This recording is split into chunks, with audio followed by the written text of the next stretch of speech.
my friends. Let's see what's in the basket today.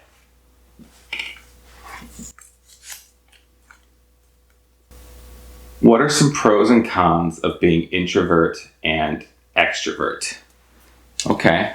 I think some of the pros of being extrovert are pretty easy to see in our somewhat extrovert-oriented society. There's a lot of situations where kind of being people-oriented is really advantageous. People tend to befriend extroverts easily, and maybe they can navigate group dynamics like work meetings or other settings that might be overstimulating for an introvert. Can sometimes bring that charisma to a situation where it's needed.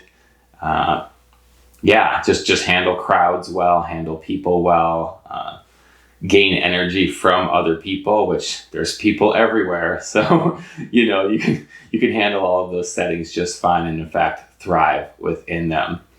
Cons of being an extrovert: you are to some extent, a little bit reliant on other people to give you that dopamine rush, to feed off of that energy. And sometimes, needing people isn't the greatest thing. Sometimes it means you compromise the quality of people that you're spending time with just to spend time with some people, because it's just like, well, some humans are better than no humans, or you're bored and you're restless and you're unhappy unless you find some people to do something with. And that's not always great. Sometimes that really compromises quality.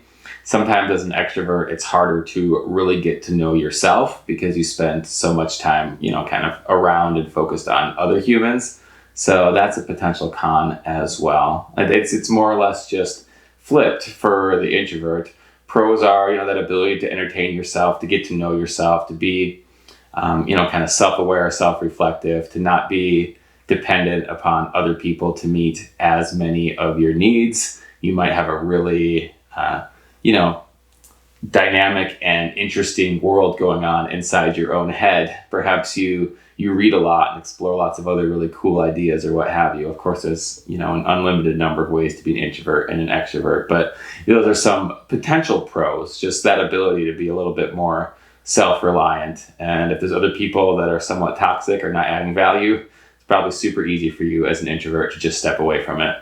Cons, again, we live in an extrovert world. People will put you in situations that might be overstimulating and taxing to you. So you have to have a really good self-care routine. You have to know how to recharge. You have to sometimes just deal with those sort of uncomfortableness that comes from just being surrounded by humans who, again, can be overstimulating, can be annoying even, can be all of those things. So as an introvert too, sometimes people might take longer to get to know you. So if people don't make that effort, they may make assumptions about you that probably aren't true. And that's kind of unfortunate as well. So it's a great question. Of course, this dichotomy, like all dichotomies, is a bit false. Nobody's pure extrovert or pure introvert. And of course, these attributes are also not fixed. You can slide around on these scales. So, if you're extremely introverted, you can learn some of these extrovert techniques,